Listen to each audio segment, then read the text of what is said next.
record that, Jim. Bet. Next is a panel discussion accelerating clean tech investment. That's moderator is going to be Joel Serface of Catalyze. Hey guys, what happened to the music? Let's put the music back up for a second. Everybody get up. Up. Up out of your seats.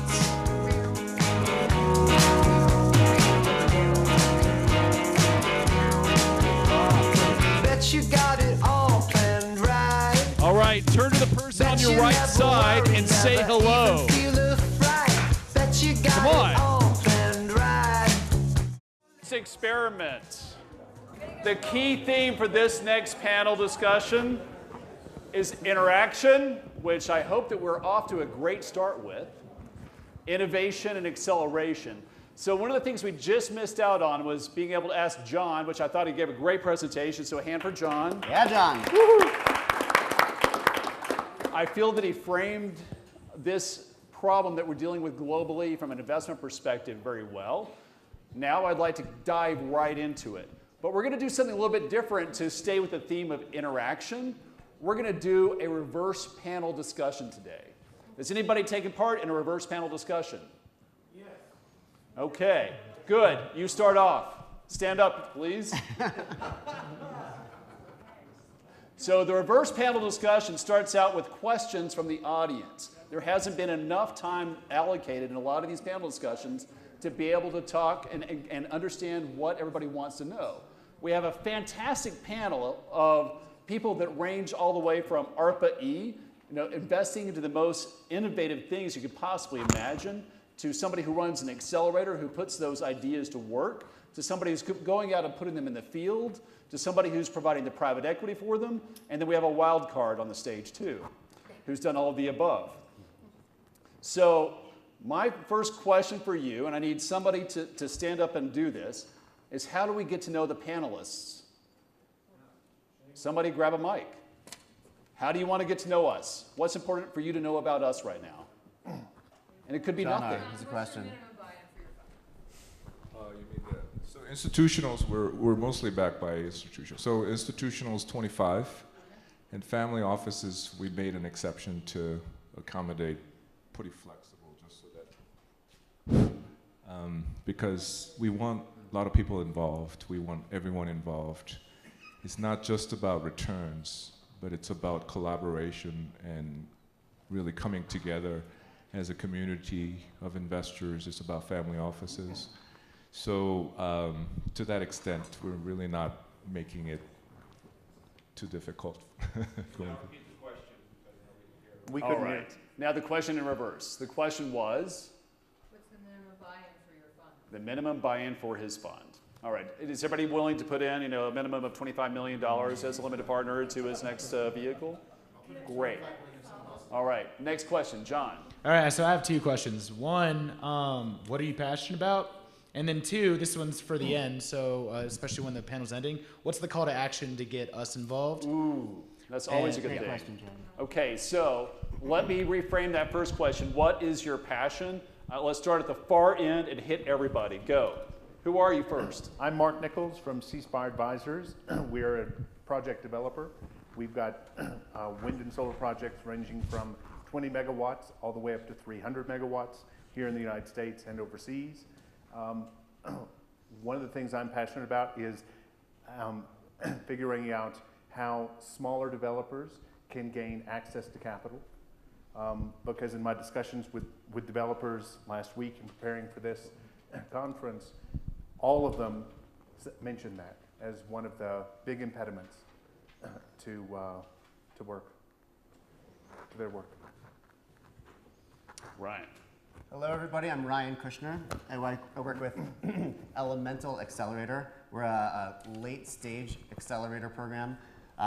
We're focused on taking all of these great ideas around renewable energy and food and ag and water, and we de-risk them and we commercialize them, and we deploy them with utilities all around the world.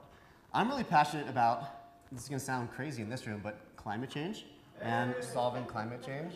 That's sort of my personal life mission is to address climate change. And I found my calling in energy, which is the largest cause of the issue, not necessarily the largest solution to, because we heard a lot about these land-based solutions and other things and carbon sequestration. And so using my time and my talents to try to use clean tech to reduce fossil fuels. That's my passion. Excellent.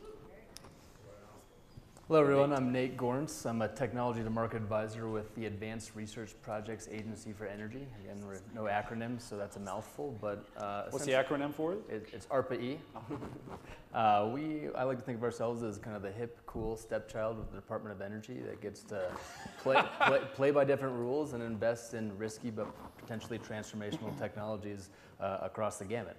My role there is to help make sure that they're on a commercial arc, and as you can imagine, that varies when you're dealing with new sensing technologies to detect methane versus intermediate density fusion reactors. And so, we are trying to attack some of the hardest scientific and engineering problems that will give us optionality 3, 5, 10, 15 years down the road to solve these problems and really enable American technological competitiveness.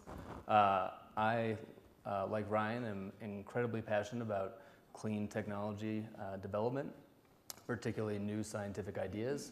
The only thing that rivals that is my passion for fly fishing. It's not a bad place here, but that's those are my two call-ins. Excellent. My name is John Rhee. My passion is personally on the exercise part of it is tennis. I love playing tennis. And I love building teams. I've been doing it almost 18 years now, particularly during SoftBank days. I just love working together with identifying certain issues and at a team level building a better infrastructure within a corporation, whether it be on the management side or more on the marketing side or product side. Just kind of really identifying and coming up with the solution and building a team to try to execute that. What I find is that once you actually set up this infrastructure that you feel confident about, there is, of course, some modification that is required along the way, but most of the times it seems to have a life of its own. So it starts to move and evolve and starts to really, grow. And that's been quite fascinating to me to work with organizations. And I'm basically, in terms of what I talked about, I'm trying to take that to a little bigger scale so that other organizations can also collaborate and work together based on the identification of the issues and then taking the resources to resolve that and actually harmonize so that there's a win-win structure. That's been quite a fascinating journey for me to know that that's possible and there's some real results. Very good. And I'm your moderator today. I'm Joel Serface, and I'm the founder and CEO of Catalyze, Inc. It's a company designed to help accelerate more renewable investment and development, bring more parties into it, create more liquidity, and create more informatics around it so we can crush the cost of renewables to massively scale them and bring more capital into the entire market for them.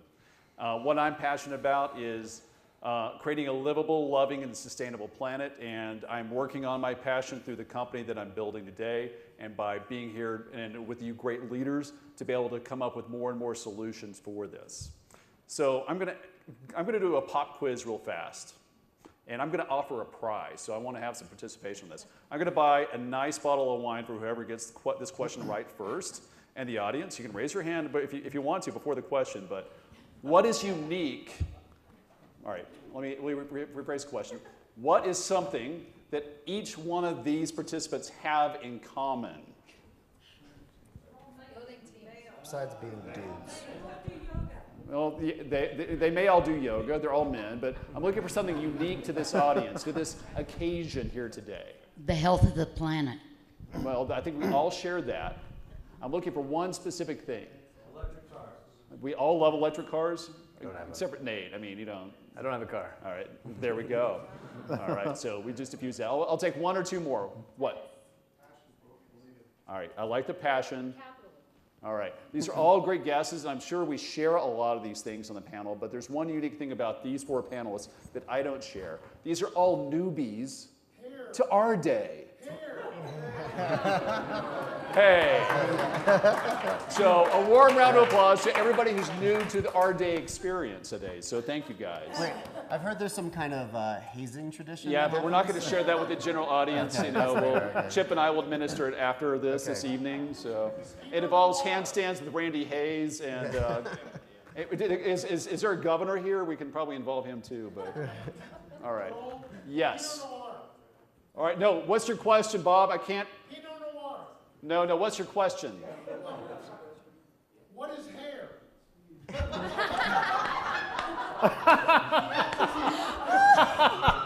It's a renewable resource that I would rather not invest into. That was good. All right. Okay, next question. In the back row, Pat. Julie Wrigley, co-founder of the Global Institute of Sustainability at Arizona State University. I have been investing in these startups for the last probably 15 years. I've lost a lot of money doing it. Why now and why any of you? Great question. Why now? Why you? I'd like everybody to answer that. Everybody.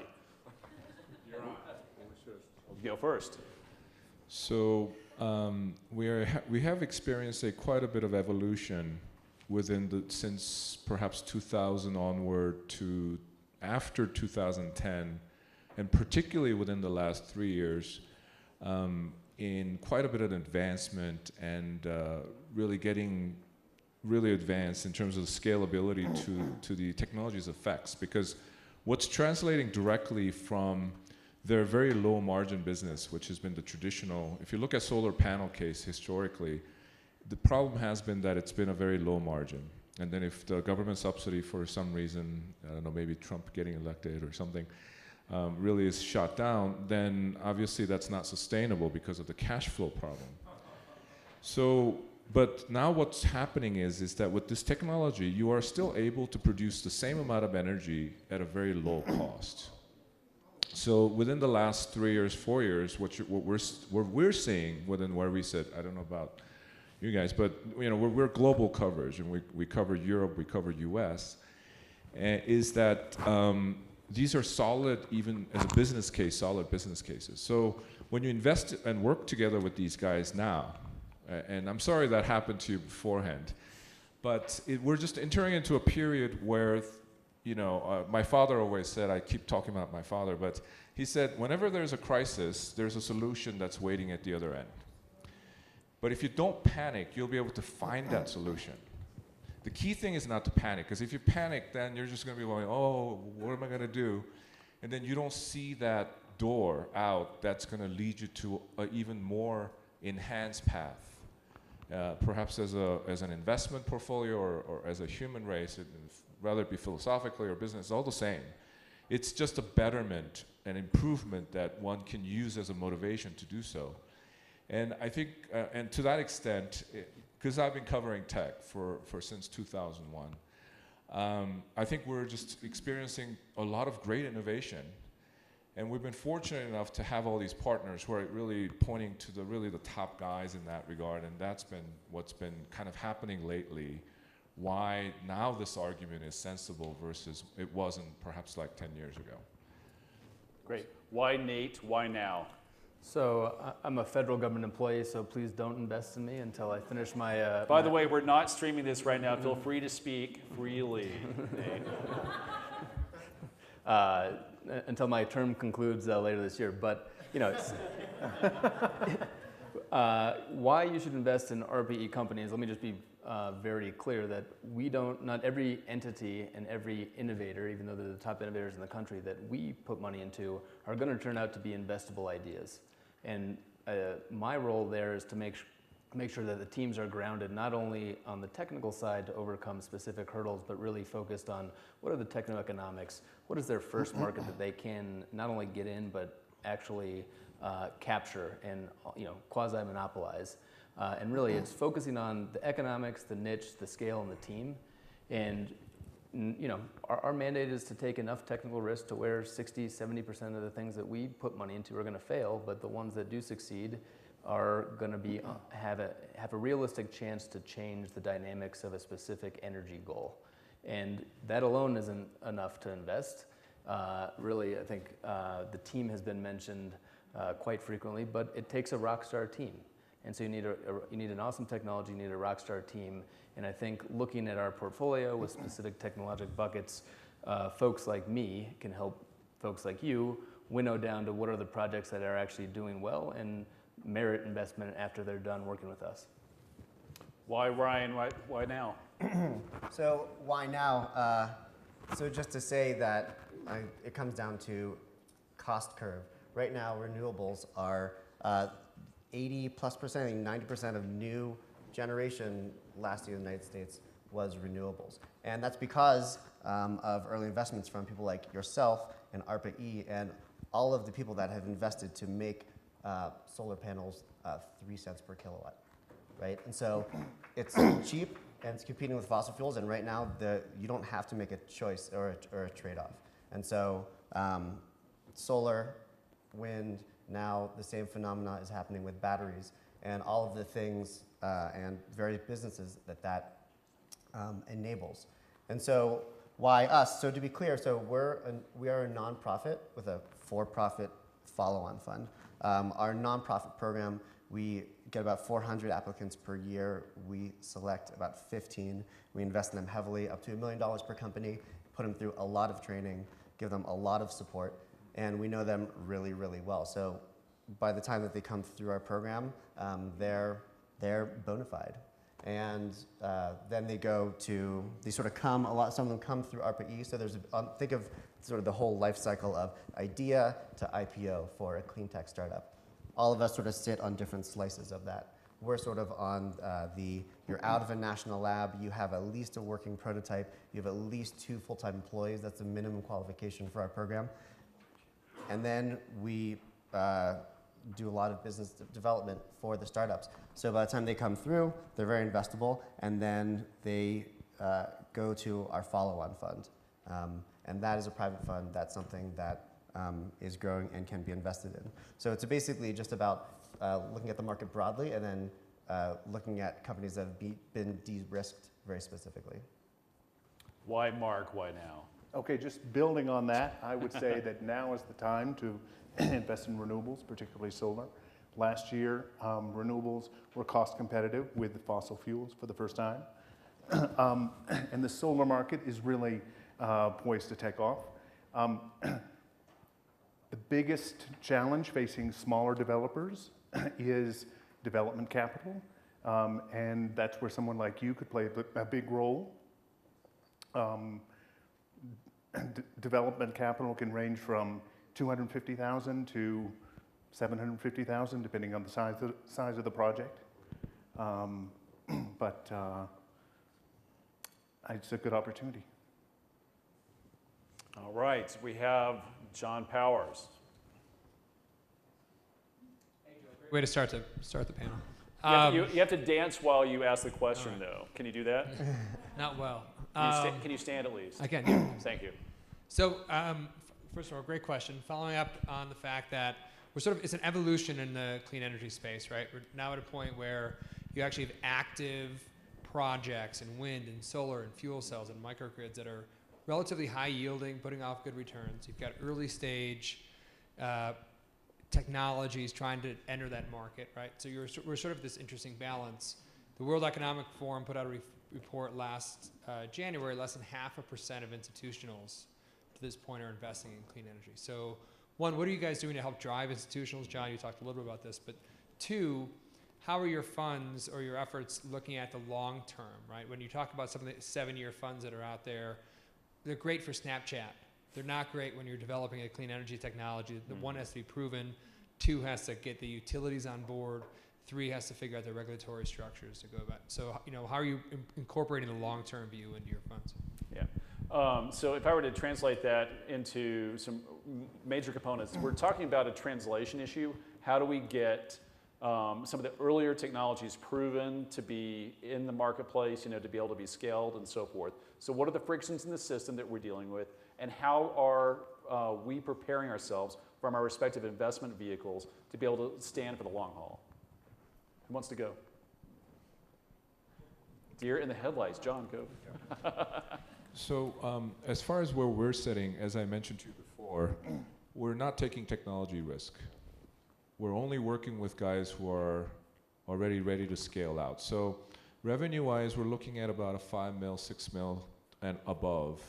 And so there's a certain amount of scale to this that's ready to go out in a further bigger scale, which I'm not saying there isn't a scale out risk completely, but it's not early stage. And if you look at, because of our funds of funds piece, if you look at historically the investors that's been successful in this space, which are not many, they have hedged via the various different risk of early stage related things. One of which is to actually work with not taking a technology risk. But the other is to be able to kind of examine the future contracts that they already executed that are going to. So, obviously carbon dioxide as a case in point, it's an interesting commodity in the sense that it's used for plastic manufacturing and building materials. And if you can bring their cost down lower enough, then that could actually help resolve the issue of, what are the requirements that's going to be necessary for the buyers to be able to, whether it be corporates or whatnot, to be able to adopt this and utilize that. And that just becomes an easier equation. So where we sit, what we're seeing is that a lot of corporations, even if they have to pay a little bit extra, they would rather work with a technology that's going to be, fairly reliable in terms of being able to supply fairly decent scale to it. I mean, they're not going to just jump into it right away, but there's fairly decent contracts that we're seeing within our portfolios of companies. And it's really possible only because of the technology that are allowing to do this. Institutionals, in terms of their risk point, is that Asian institutionals are a little more aggressive to this. But at the end of the day, what they're really looking for is something that they won't make a mistake. So if there's a track record and a history to this, and there's a proven return that's been coming out consistently for years, some of our guys have done worst year in 2008, and that's like 38%. So yes, it's few, and we're not trying to cover the entire market. As I mentioned to you before, we're only trying to cover a fraction of the market at the top. But then as these guys will grow, I think it'll give more validations to other organizations involved, as I spoke of before, that's going to propel that decision making to be much faster than how it has been traditionally. Do any of the other panelists want to hit that? I mean, so we're in a much different place, and we don't hit institutional investors directly. We have a couple of relationships with organizations like the Aligned Intermediary that are trying to help, carve out a moderate technology risk profile with $50 to $100 million checks. But really, I just maybe compare and contrast. I mean, what we're really looking for, $6 million, basically no technology risk. I think that's great. I think there are lots of opportunities without getting into the development versus deployment debate, because I think we strongly need both. But what we're really looking for are $1 to $5 million equity investments when there still is technology risk. And after pulsing about 40 of the traditional early stage investors last year, with the exception of about 4, they all came back and said, we got burned 6 years ago. We look at technology in a binary fashion right now. It's either risky or it's not. We want no risk, and we need at least a couple $1 million in revenue. And that's risk. To date, I think there have been fewer than 10 seed and A rounds in early stage energy technology hardware. And I think really from a competitiveness perspective and from an options perspective, and then from an ultimate integration and cost perspective, we need to actually see those technologies today. And really, no one's coming in. How do we limit some of the frictions? I think there have been a handful of strategics who, it can be a blessing and a curse, but will come in to actually de-risk the technology or do a demo that mitigates some of that. And then I also think there's a lot of simulation techniques out now that can give you some, not provable data, but some confident data that this is going to work. This battery is going to work for 50,000 cycles at this discharge rate, et cetera. And I think people are getting a lot smarter about how they test and present the data so that people can have a little bit more confidence even when there is technology risk. Either you too? I'll just throw something in there. So we're sort of in the same swimming pool here of de-risking technology. So specifically, CleanTech innovation, all of the future products and services. Organizations like ours help to basically develop that next generation of things that are going to get us to 100% renewable energy, which, at least in the home state of my program, is baked into the law. Hawaii is just to put it out there, Hawaii is the first and only state to commit to being 100% renewable. And so there will be no fossil fuels in the Hawaiian grid by 2045. And then the second thing, and kind of splits between the two questions of why now, is so there's expected to be about $7 trillion invested in renewable energy by 2030. And that's awesome, but that means that we're $5 trillion short of hitting Paris, right? So hitting Paris, we need another $5 trillion, and even Paris is, it's, you know, it's a compromise, right? And so we need just a lot more capital. So asking that question of how do we get more, I think we should be asking that all the time, every day. Mark, do you have anything else you want to add? So the question was how do we drive long-term investment? Yeah, how are you prepared to be able to invest for the long haul? That's part of the question. The other part was really addressing the frictions up front in terms of getting right. So we do a lot of work in emerging markets, and we find that is a big challenge for institutional investors because of political risk, lack of institutional development,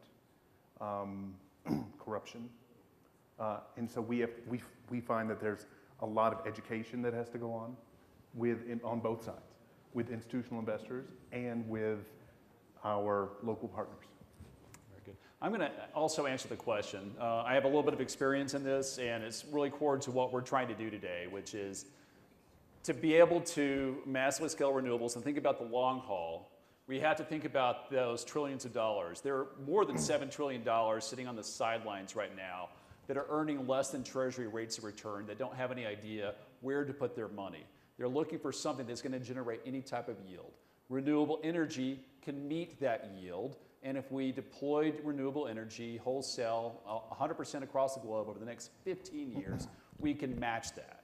And so to be able to match the capability to develop with the desire to be able to put capital to market is what we're trying to go fulfill.